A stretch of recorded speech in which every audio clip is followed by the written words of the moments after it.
அழைப்பு வர விடுத்திருக்கிறாங்களா தஞ்சாவூர்ல சேர்த்துக்குன்னு சொல்லிட்டு இந்த ஆலோசனை கூட்டத்தில் எதுவும் அதிமுக போய் சேர்றதுக்கான வாய்ப்பு இருக்கா? அது மாதிரியான ஆலோசனை இருக்கா சார்?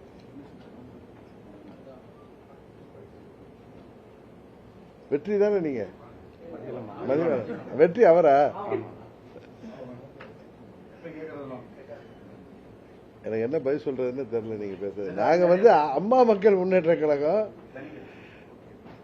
கட்சி நிர்வாகிகளோட எங்க கட்சியுடைய அடுத்த கட்ட நடவடிக்கைகள் பற்றி ஆலோசனைக்காக அழைத்திருக்கேன். அவங்க எல்லாம் வந்திருக்காங்க. அவ்வளவுதான் நான் சொல்ல முடியும்.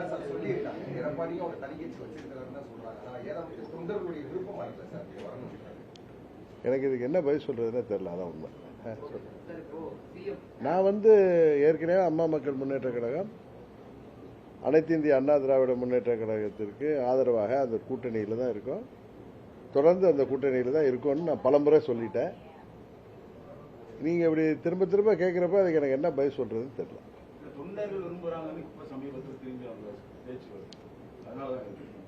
நாங்க அவங்க கூட தானே இருக்கேன். அம்மாவுடைய கொடியை போட்டு அம்மா மக்கள் முன்னேற்ற கழகம்னு ஒரு கட்சி நடத்திட்டு இருக்கோம். அது அம்மாவுடைய கட்சி தானே. அதனால நாங்க அவங்க கூட தான் இருக்கேன். அவங்க கூட இணைந்து தான் செயல்பட்டு இருக்கேங்கிறது தான் எங்களுடைய கருத்து.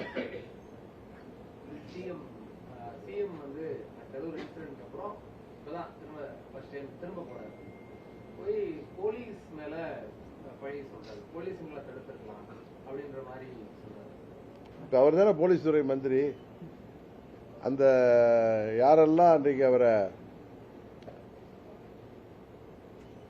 தப்பா வழி நடத்தி அந்த மீட்டிங் வர வச்சு அவ்வளவு பெரிய ஒரு பாதகமான ஒரு செயல், அன்றைக்கு பல உயிர்கள் போகின்ற செயலை போலீஸ் செய்ததா சொல்ற முதலமைச்சர், இன்னைக்கு கண்டுபிடித்து சொல்ற முதலமைச்சர், இன்னைக்கு அந்த துறையோட அமைச்சராகி 60 நாள் கிட்ட போது என்ன நடவடிக்கை எடுத்திருக்கிறாரு?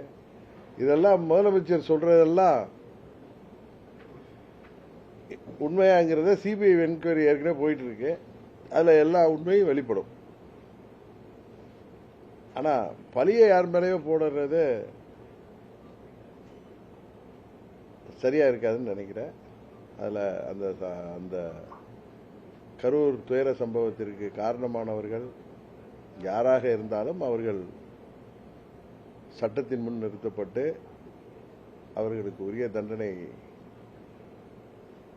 உச்சநீதிமன்றம் வாங்கி தரும் என்ற நம்பிக்கை எங்களுக்கு இருக்கு.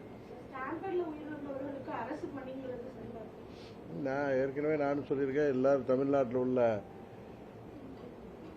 பல அவங்க கூட்டணியில் உள்ள கட்சி தலைவர்கள் முதற்கொண்டு இது ஒரு தவறான முன்னுதாரணம். இன்றைக்கு தாவேக அரசு இதிலும் ஒரு தவறான முன்னுதாரணத்தை உருவாக்கி வருகிறார்கள்.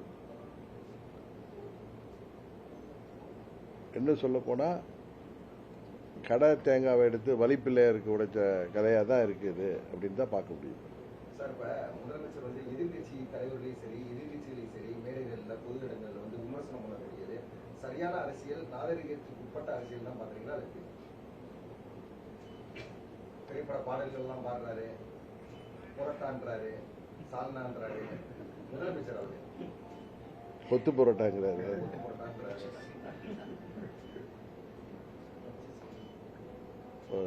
முதலமைச்சருக்கு இன்னும் ஒரு கடந்த காலத்தில் முதலமைச்சர்களாக இருந்தவர்கள் பொதுவெளியில அவர்கள் தங்கள் பதவியின் பொறுப்பை உணர்ந்து செயல்பட்டு வந்திருக்கிறார்கள். அதை முதலமைச்சரும் அதை பின்பற்றினால் நன்றாக இருக்கும் என்று நினைக்கிறேன். அவர் இன்னும் சினிமா நடிகராகவே இருக்கார். அதான் பிரச்சனை.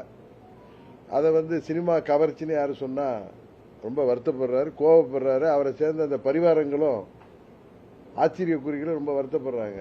அவருமே அன்னைக்கு திருச்சி மேடையில் அவர் அவருடைய உடல் மொழியே இன்னும் சினிமாவில் ஷூட்டிங் வரப்ப அவர் ஒவ்வொரு முறை வீட்டை விட்டு வெளியில வந்ததுலேருந்து அவர் வீட்டுக்கு போற வரைக்குமே எல்லாமே ஒரு ஷூட்டிங் பார்க்கிற ஒரு அனுபவம் தான் எல்லோருக்குமே ஏற்படுகிறது என்று எல்லோருமே சொல்கிறாங்க. அது சொன்னா எங்களை பார்த்து பொறாமப்படுறீங்க, நாங்கள் ஆட்சிக்கு வந்துட்டோன்னு எங்களை பார்த்து எதிர்கட்சிகள்லாம் பொறாமப்படுறாங்க, அவர்கள்லாம் உதிரிகள், அவர்கள்லாம் தீய சக்திகள், அவர்கள்லாம் தீர்ந்து போன சக்திகள் அப்படின்னு இந்த சினிமாவிலலாம் அவர் படங்களில் கிளைமேக்ஸ்லலாம் ரொம்ப உணர்ச்சி வசப்பட்டு பேசுவார். அது மாதிரி தான் பேசுகிறாரு. ஒன்று பேசுனா கத்தி பேசுகிறாரு, இல்லை வாயே திறக்க மாட்டுறாரு. அதே முதலமைச்சர் பேசுங்கன்னு சொல்லி மற்றவர்கள் கேட்டாங்கன்னா நான் கேட்கறது இல்லை. ஏன்னா முதலமைச்சர் பேசுனா இப்படி தான் இருக்குங்கிறது என்னால் யூகிக்க முடியுது. மற்றவர்கள் அவரை பேச சொல்லி பார்க்கணும் ஆசைப்படுறப்ப அவர் யார் என்பதை வெளிப்படுத்தி கொண்டிருக்கிறார். அது சட்டமன்றமாக இருக்கட்டும், நேற்றைக்கு கூட கரூர் மேடையே அப்படித்தானே இருந்துச்சு. அவருடைய பாடி லாங்குவேஜ் என்னமோ துக்கத்துக்கு வந்த மாதிரி கருப்பு சட்டெல்லாம் போட்டிருக்காரு. ஆனால் அவருடைய பேச்சிலேயோ அவருடைய உடல் மொழியிலேயே எந்த துக்கமும் வெளிப்படல. சினிமாவில் எப்படி ஒரு ரோலில் வந்து டைலாக் பேசுவாங்களோ அது மாதிரி தான் இருக்கே தவிர, அதான் உண்மை, தப்பாக எடுத்துக்காதீங்க. முதலமைச்சர் அவர்கள் அவர் முதல்வர் என்பதை உணர்ந்து செயல்படணும். உடனே சொன்னால் அவருக்கு பரிவாரங்கள் இருக்காங்க. நம்ம மதுரையில் ஒருத்தர் இருக்காரு, நிர்மல்குமார் வந்துச்சு, அதாவது உடனே எல்லாம் அரசியல் விட்டு போங்கிறாரு. அரசியலை விட்டு தமிழ்நாட்டு மக்கள் யாரை வெளியேற்ற வேண்டுமோ அவர்களை உறுதியாக வெளியேற்றுவார்கள். அதுபோல ஏதோ வாழ்வு வந்து விட்டதற்காக தான் இப்படி அர்த்தராத்திரில் கொடை பிடிக்க வேண்டாம்னு தான் அவங்களுக்கு சொல்கிறேன். அது எல்லோருக்கும் சேர்த்தே சொல்கிறேன். அவருடைய பேச்சு துணி அப்படிதான் இருக்கு. ஒரு அகம்பாவம் அகங்காரம் தான் தெரியுதே தவிர அதுல ஒரு தன்மையே இல்லை. அதுதான் சக்சஸ் ஃபார்முலான்னு நினைக்கிறாரா சார்? பிரச்சாரத்துக்கு அப்புறம் இல்லை, அவர் ஒரு திரைத்துறை பிரபலம், சினிமாவில் வந்து பிரபலமான நடிகராக இருந்ததுக்காக தான் இந்த முறை ஆட்சிக்கு வந்திருக்காருங்கிறது யாராலையும் மாற்ற முடியாது. ஏன்னா அவர் என்ன 50-60 ஆண்டுகள் அரசியலில் சேவை செய்து வந்தாரா, இல்லை பேரறிஞர் அண்ணா போலையோ, இல்லை புரட்சித் தலைவர் எம்ஜிஆர் போலவோ சினிமாவில் நடித்தாலும் அவர் பல ஆண்டுகள் அரசியலில் ஒரு கட்சியின் வளர்ச்சிக்காக, ஒரு கட்சி ஆட்சிக்கு வர வேண்டும் என்பதற்காக உழைத்து வந்தவர். பல முறை சட்டமன்ற உறுப்பினராக இருந்து வந்தவர். அதான் சொல்லுவாங்கல்ல, சில பேருக்கு சில குருட்டு யோகம் குதிர்ஷ்டம், அதுபடி அவர் வந்தது சினிமா கவர்ச்சியை வச்சு தான். சினிமா நடிகர் இல்லைன்னா விஜய் யாருக்கு தெரியும்? உண்மைதானே? அதனால் அவர் வந்தது சினிமாவில் இருந்தால் அவருக்கு உள்ள அந்த ஃபெமிலியாரிட்டியை வச்சு தான். அவர் சொல்கிறாருல, வீட்டில் எல்லாம் குழந்தைகள்லாம் டிவியில் பார்ப்பாங்கன்னு. தமிழ்நாடு முழுவதும் ஒரு 69 படங்களில் பல ஆண்டுகள் நடித்து சினிமா துறையில் சக்ஸஸ்ஃபுல்லாக இருந்ததுனால அந்த பிரபலத்தை வைத்து இன்றைக்கு 60 ஆண்டு கால திராவிட ஆட்சிகளுக்கு ஒரு மாற்று வேண்டும் என்ற எண்ணத்தில் மக்கள் அவரைக்கு 108 தொகுதிகள் தான் கொடுத்தாங்க. பெரும்பான்மை கொடுக்கல. பெரும்பான்மைக்கு அவர்கள் மற்ற கட்சிகளை, அதுவும் திமுக கூட்டணியில் வெற்றி பெற்ற கட்சிகளை திரும்ப திரும்ப சொல்றேன், அவருக்கு அது புரிய மாட்டேது. அவரை சேர்ந்தவர்களுக்கு பரிவாரங்களுக்கும் புரியல. எங்களுக்கு மக்கள் ஆட்சியை கொடுத்திருக்கிறார்கள், அதை பார்த்து பொறாமைப்படுகிறார்கள் சொல்றது தவறு. நீங்க 118 எடுக்கல, நீங்க யார்கிட்டெல்லாம் ஆதரவு வாங்கியிருக்கீங்க அப்படிங்கிறத யோசிச்சு பாருங்க. உங்களை எதிர்த்து இப்ப அதுல திரு விஸ்வநாதன் அவர்கள் அமைச்சராக இருக்காருன்னா காங்கிரஸ் கட்சி சேர்ந்தவர். அவர் மேலூர்ல தாவேகா வேட்பாளரை எதிர்த்து தான் ஜெயிச்சு வந்திருக்காரு. அது கிள்ளியூர் சட்டமன்ற உறுப்பினராக இருக்கட்டும், இங்க ஆதரவு கொடுக்குறாங்களே கம்யூனிஸ்ட்ல 2 கம்யூனிஸ்ட் சேர்ந்த 4 உறுப்பினர்கள், விசிகே சேர்ந்த 2 உறுப்பினர்கள், ஐயுஎம்எல்ஏ சேர்ந்த 2 உறுப்பினர்கள், எங்க கட்சியில தட்டி தூக்குனாங்களே அந்த உறுப்பினர், எல்லாருமே காங்கிரஸ் கட்சியை சேர்ந்தவர்கள் மாத்திரம் இல்ல, எல்லாருமே அந்த 11 பேர் வருதா, 11 பேருமே திமுக கூட்டணியிலிருந்து வெற்றி பெற்றவர். அமமுகவிலிருந்து தட்டி தூக்கப்பட்டவர் வந்து அதிமுக கூட்டணியிலிருந்து வெற்றி பெற்றவர். இவர்கள் ஆதரவோடு ஒரு கூட்டணி ஆட்சி அமைச்சிட்டாங்கிறாங்க. இது வந்து இதை வேற மாதிரி சொன்னா ராஜா சொன்ன மாதிரி நீங்க என்னிட்ட கண்டனம் தெரிவிப்பீங்க. இது வந்து அவங்க கூட்டணியில இருந்து யாரும் ஜெயிச்சு வந்தவங்க கிடையாது. அவரை எதிர்த்து ஜெயித்து வந்தவர்களோட அவர்கள் ஏதோ ஒரு காரணத்தை சொல்லிக்கொண்டு இந்த ஆட்சி ஜனாதிபதி ஆட்சி வந்துவிடக்கூடாது என்பதற்காக இந்த ஆட்சிக்கு ஆதரவு கொடுத்திருக்கிறார்கள். அதுல இருந்து தப்பிக்குவதற்கு தான் அவருக்கு காங்கிரஸ் மேலேயும் நம்பிக்கை இருக்கான்னு தெரியல, கம்யூனிஸ்டுகள் மேலேயும் நம்பிக்கை இருக்கான்னு தெரியல, மற்ற விசிகே ஐயுஎம்எல் மேலேயும் நம்பிக்கை இல்லைங்கிறதுனால தான் அதிமுக சட்டமன்ற உறுப்பினர்களை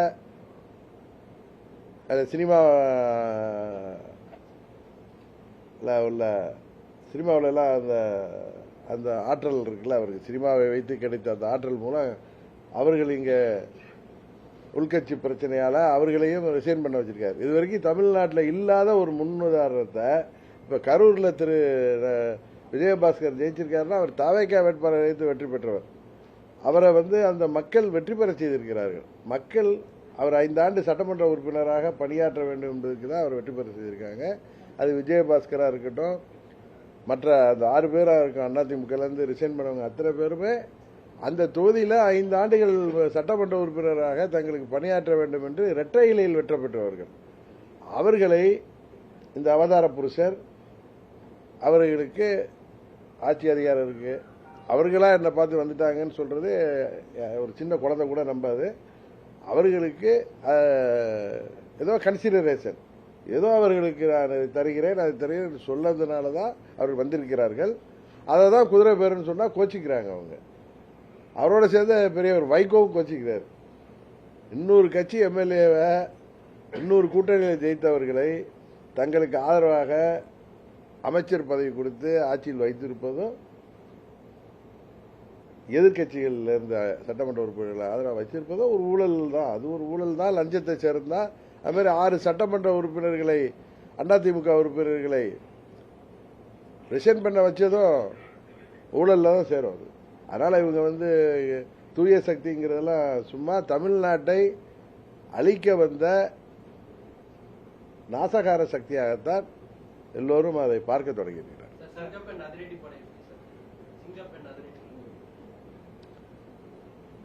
பெயர் சினிமா பாணியில் இருந்தாலும் அது செயல்படணுங்கிறது தான். ஏன்னா இன்றைக்கு ஆட்சி அதிகாரத்தில் முதலமைச்சராக அவரை அமர்த்தி விட்டதாக அவரே புலகாங்கிதம் அடைகிறாரு. அதனால அவருடைய டியூட்டி அது தமிழ்நாட்டில் சட்டம் ஒழுங்கை பாதுகாக்கணும், பெண்கள் பாதுகாப்பை உறுதி செய்யணும், போதை மருந்து புழக்கத்தை தடுக்கணும். அதுபோல தமிழ்நாட்டில் பல வளர்ச்சி திட்டங்களை கொண்டு வரணும். அவர்கள் சொன்ன தேர்தல் வாக்குறுதிகளை விவசாயிகளை ஏமாற்றியது போல் ஏமாற்றாமல் அவற்றை எல்லாம் நிறைவேற்றணும். இன்னும் சில பேர் அவர்களுக்கு ஆதரவாக ஓராண்டு டைம் கொடுக்கணும், 6 மாதம் டைம் கொடுக்கணும் அப்படின்லாம் சொல்றாங்க. அது வளர்ச்சி திட்டங்களுக்கும் தேர்தல் வாக்குறுதிகளை நிறைவேற்றுவதற்கும் அவர்கள் கால அவகாசம் எடுத்துட்டோம். 5 ஆண்டுகள் கூட எடுத்துக்கிட்டு தேர்தல் வாக்குறுதிகள் நிறைவேற்ற மாதிரி வாக்குறுதிகள் கிடையாதுங்கிறது எல்லோருக்குமே தெரியும். ஏற்கனவே திமுக எப்படி அதிலெல்லாம் கஷ்டப்பட்டாங்கிறது தெரியும். அதனால தமிழ்நாட்டிற்கு வேலைவாய்ப்பை பெருக்குவதற்கு வளர்ச்சி திட்டங்களை கொண்டு வர வேண்டும். அதுபோல அடிப்படை வசதிகளை தொடர்ந்து பராமரிக்க வேண்டும். இதையாவது அவர்கள் ஒழுங்காக செய்ய வேண்டும். அதை செய்வதற்கு யாரும் அவங்கள போய் குறை சொல்லல. அவர்கள் இதுபோல மேடைகளில் ஏறி மற்றவர்களை பற்றி தவறாக பேசுவதற்கும், அவர்கள் வானத்திலிருந்து குதித்தது போன்று அவர்கள் காட்டிக்கொள்வதற்கும், அவர்கள் தேவதூதர்கள் போலவோ அவதார புருஷர்கள் போலவோ இனிமே தமிழ்நாட்டை காப்பாற்ற வந்த மீட்பர் போலவோ அவர் பேசுவதும் அவரை சேர்ந்தவர்கள் பேசுவதற்கும் தான் எதிர்க்கட்சிகள் பதில் சொல்கிறார்கள். விவசாய கடனை ரத்துப்படி செய்ய சொல்லி எந்த விவசாயிகளும் கேட்கல. ஆட்சிக்கு வந்த உடனே இவங்க இந்த ஏமாற்று வேலை பண்றதுதான், அவர்களை ஏமாற்றியது தான். விவசாயிகளும் போராடுறாங்க. ஒரு விவசாயி கூட இறந்துட்டாரு, அவர் வீட்டில் யாருக்கும் வேலை வாய்ப்பை கொடுத்தா அது எல்லாரும் பாராட்டுவார்கள். இவங்க கூட்டத்தில் இறந்து போனவர்களுக்கு இவர் வேலை வாய்ப்பை கொடுப்பது தான் இன்னைக்கு விமர்சனத்துக்குள்ளாகுது. அன்றைக்கு இந்த விவசாய கடன்களை முழுமையாக தள்ளுபடி செய்ய வேண்டும், எங்களை ஏமாற்றக்கூடாது என்று போராடிவிட்டு வீட்டுக்கு சென்ற விவசாயி தலைஞாயிறை சேர்ந்தவர் இறந்தாரே, அவர் வீட்டில் உள்ளவங்களுக்கு வேலை வாய்ப்பை கொடுத்தால் அது உறுதியாக எல்லாரும் பாராட்டுவார்கள். அதனால மக்களை ஏமாற்று வேலையில் செய்யாம எதிர்கட்சிகள்ல தவறான முன்னாரத்தை காட்டி எதிர்கட்சி சட்டமன்ற உறுப்பினர்களை சுரண்டாமல் எதிர்கட்சியினரே ஆசை வார்த்தை கட்டி ஆளுங்கட்சி என்று பிள்ளை பிடிப்பது போல் பிடிப்பதை நிறுத்தி வைத்து ஆட்சி செய்ய வேண்டும் என்பதுதான் எதிர்கட்சிகளின் குரலாக இருக்கிறது.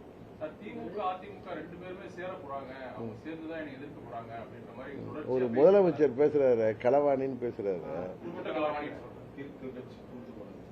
இதே அந்த திரு விஜயை பார்த்து சொல்றதுக்கு எவ்வளவு நேரம் ஆகும்?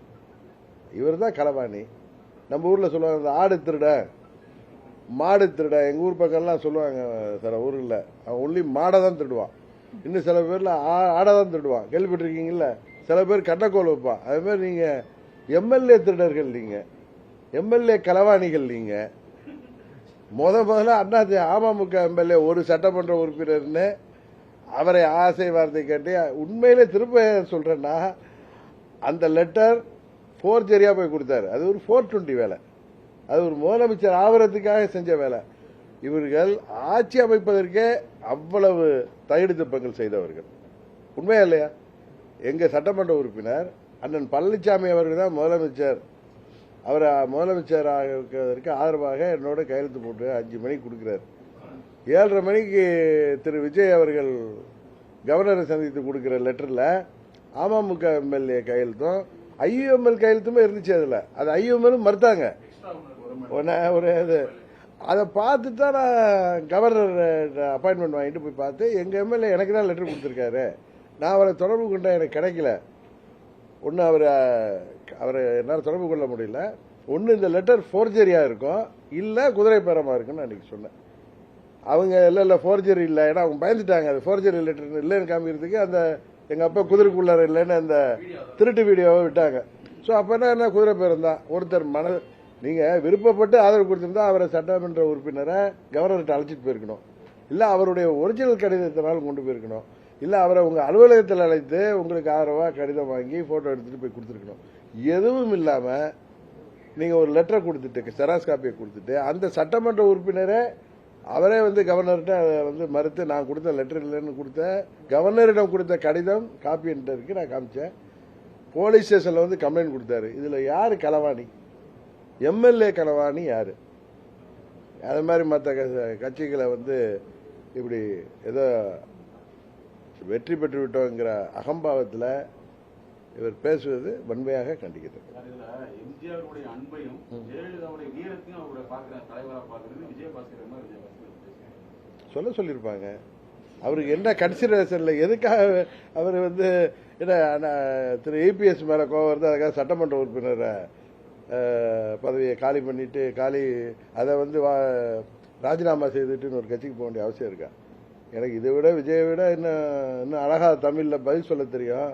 எங்கேயோ கோச்சிக்கிட்டு எதுக்கோ போனாங்க மாதிரி இவர்களெல்லாம் வர வைக்கிறது என்னங்கிறது தெரியும். இதுல இன்னொன்னு இந்த நேரத்தில் நான் விளக்கம் கொடுக்கணும். திமுக அண்ணா திமுக சேர்ந்து ஆட்சி அமைக்க இருந்தார்கள், 2 பேரும் கூட்டு களவாணிகள் சொல்றாரு. நீங்க பண்ணிருக்கிறதே களவாணி வேலை தானே. திமுக கூட்டணியில் இருந்த கட்சிகளை நீங்க களவாணி, அவங்களோட ஆதரவோட அவங்களுக்கு மந்திரி பதவி கொடுத்து ஆட்சி அமைச்சிருக்கீங்க. அமமுக எம்எல்ஏவை களவாண்டு தான் நீங்க லெட்டர் வாங்கி கொண்டு கொடுத்தீங்க. இன்றைக்கு 6 பேரை ரிசைன் பண்ண வச்சதே ஒரு களவாணித்தனம் தானே. அதனால உண்மையான ஒரிஜினல் களவாணி திரு விஜய் அவர்கள் தான். முன்னாடி உள்ள முதலமைச்சர் எல்லாம் அதிகமா பேசினாங்க, செயல் இல்ல. இவர் செயல் அதிகமா இருக்கு, பேச்சு கம்மியா இருக்கு. அதான் அவரே சொல்றாரு, talk less work more, reel less work மோர்னு தான் அவரை பார்த்து நம்ம சொல்லணும். லெஸ் ரீல் போடுங்க, ரீல் விடுறதை நிறுத்துங்க. நான் முதல்ல இருந்து சொல்லிட்டு இருக்கேன், ரீல் விட்டு ஆட்சிக்கு வந்தீங்க, இப்ப ரீல் போட்டு ஆட்சிக்கு வந்தீங்க, இப்ப ரீல் விட்டு ஆட்சியை தொடரலான்னு பாக்குறீங்க. தமிழ்நாட்டு மக்கள் உங்களை ஆட்சியில் அமர்த்தியதாக நீங்க சொல்கிறீர்களா? அவர்கள் எல்லாத்தையும் பார்த்துட்டு தான் இருக்காங்க. உங்களை விட பெரிய ஜாம்பவான்கள் எல்லாம் பார்த்தவர்கள் தான் தமிழ்நாட்டு மக்களும் இன்றைக்கு இருக்கிற திராவிட கட்சிகளும். உறுதியாக உங்களுக்கு தேவையான பதிலடியை தமிழ்நாட்டு மக்கள் மூலம் நாங்கள் தருவோம்.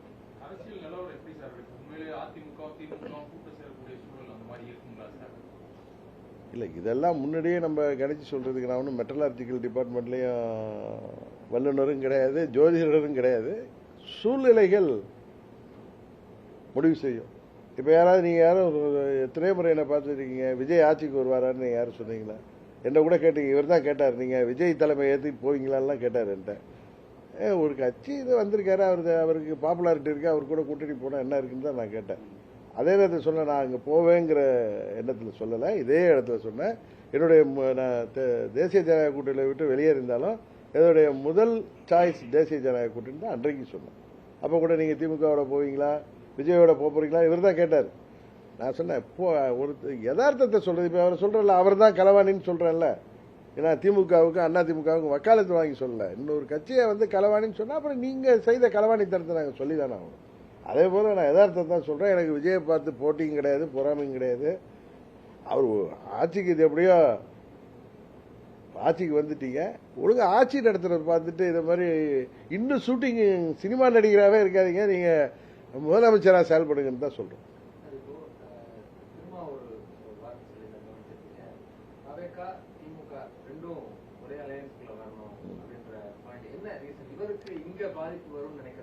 இல்ல இல்ல இல்ல, அவர் பாஜகவை எதிர்க்கணுங்கிறதுக்காக தாவேக்காவும் திமுகவும் ஒரே அணியில் வரணும்னு சொல்றாரு. அது ஒரு பொலிட்டிக்கல் ஸ்டேட்மெண்ட்டாக தான் நான் பார்க்குறேன். அதே மாதிரி தான் திமுகவும் அண்ணா திமுகவும் ஒன்னா வருமா, வர்றதுக்கு வாய்ப்பு இருக்கான்னு கேட்குறீங்களே. ஒரு பொலிட்டிக்கல் சிச்சுவேஷன் யாரை வேண்டுமானாலும் ஒன்று சேரும். அதுதானே இது வரைக்கும் கடந்த காலத்தில் பார்த்துருக்கோம். பேரறிஞர் அண்ணாவும் ராஜாஜியும் ஒன்று சேர்ந்திருக்காங்க, சரிதானே? அதனால பல முன்னுதாரணங்கள் இருக்கு. அதனால நீங்க இதையெல்லாம் இது நடக்குமா அது நடக்குமா இது கூடாதா அப்படிங்கிறது. இப்ப திமுக கூட்டணியில ஜெயிச்ச கட்சிகளை தன் பக்கம் இழுத்து இல்ல அவர்கள் போய் ஆதரவு கொடுத்து அமைச்சர் பொறுப்புல தாவேகா கூட்டணியில இருக்கிறது நியாயம்னா எந்த கூட்டணியும் நியாயம்தான். அரசியல் சூழ்நிலை தான் முடிவு பண்ணுன்றீங்களா சார்? அதிமுக திமுகவோட ஃபியூச்சர் சூழ்நிலை தான் முடிவு பண்ணும். எதுவுமே சூழ்நிலை தானே. விஜய் அந்த அளவுக்கு வல்லமை படைத்தவரா இருக்கா சார்? 2 பேரும் சேர்ந்து தான் அவரை வீழ்த்தக்கூடிய அளவுக்கான நிலை இருக்கா சார் அரசியல்ல? இந்த தேர்தலில் அவர் 35% வாக்கு வாங்கியிருக்காரு, கரெக்டு தானே? எங்க கூட்டணி 23% வாங்கியிருக்கு, திமுக கூட்டணி அதை விட அதிகம் வாங்கியிருக்கு. நீங்க அப்படித்தானே பார்ப்பீங்க. அவர் இப்ப நீங்க 108 சீட்ல ஜெயிச்சதுனால நீங்க அவர் பலம் பொருந்திய கட்சின்னு பார்த்தா அதை வீழ்த்துவதற்கான வியூகத்தை எதிர்காலத்தில் வருகிற தேர்தலில் மற்ற கட்சிகள் எடுப்பதில் ஒன்றும் தவறு இல்லைல்ல. சார், இந்த தொழில்துறையில ஹிண்டாய் கம்பெனி ஆந்திர கவர்மெண்ட் போக போறாங்க. இதுல எதுலையுமே கான்சன்ட்ரேட் பண்ண மாட்டாங்க, பூராத்தையும் வளர்ச்சி திட்டங்கள்ல பண்ணாங்க, அங்க மாறி போகுது.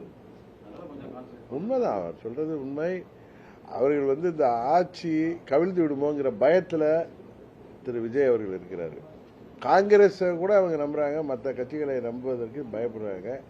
அதனாலதான் அதிமுக எம்எல்ஏக்கெல்லாம் ரிசைன் பண்ணா இன்னும் ஒரு 4-5 மாதங்கள்ல மறுபடியும் ஒரு இது வந்துச்சுன்னா, நம்பிக்கையில்லா தீர்மானம் வந்தா இவர் எம்எல்ஏ அசம்பிளி ஸ்ட்ரென்த் கம்மியா இருக்கும். அப்ப இருக்கிறத வச்சு அதை பெரும்பான்மை காட்டி விடலாம்ங்கிறதுக்காக தான் அவர் அதிமுக அவர்களை சதி செய்து ரிசைன் பண்ண வைக்கிறார்.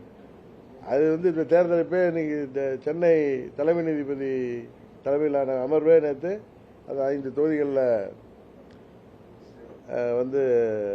தேர்தல் நடத்த அறிவிப்பு கூடன்னு சொல்லியிருக்காங்க.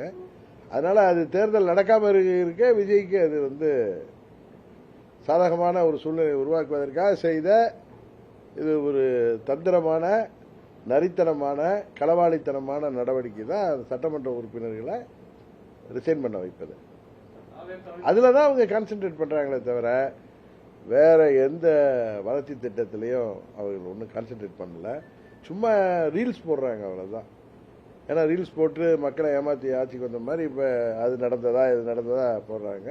அவங்க உண்மையிலே இப்ப செயல்படுறது, கரூர்ல பேசியது இதெல்லாம் பாத்தீங்கன்னா அவர் ஒரு தேர்தலுக்கு முன்பு பேசிய அதே ஸ்டைல பேசுறதுக்கு காரணம் ஆட்சி கவிழ்ந்து விடுவோங்கிற பயத்துல, ஆட்சியை காப்பாற்றிக் கொள்ள வேண்டுங்கிற பயத்துல தான் செயல்படுறாங்க தவிர வேற தமிழ்நாட்டு வளர்ச்சி எதுலையுமே அவர்களுக்கு எந்தவித ஈடுபாடும் இருப்பதாக தெரியவில்லை.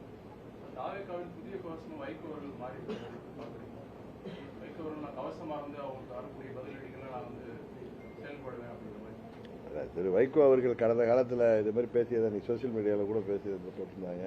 திரு கலைஞர் அவர்களுக்கு நான் கவசமா இருப்பேன்னு பேசினாரு, அம்மா அவர்களுக்கு கவசமா இருப்பேன்னு பேசினாரு. இன்றைக்கு திரு ஸ்டாலின் அவர்களுக்கு கவசமா இருப்பேன்னு பேசினாரு, இன்றைக்கு விஜய் அவர்களுக்கு கவசமா இருப்பேன். அவ்வளவுதான். அவர் வார்த்தை அதை தான், ஆளுக்கு தான் மாறுறாங்க. பழைய மக்கள் நல கூட்டணி உருவாயிருக்கல சார். பழைய மக்கள் 2.0 எது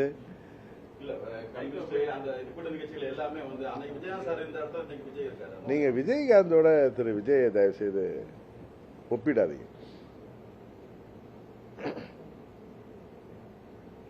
அவர் வெளியில எங்கேயும் நடிக்கிறார், சினிமாவில் நடிச்சதோட சரி, பொது வெளியில நடிக்க மாட்டார், யதார்த்தமா இருப்பாரு. Okay, thank you.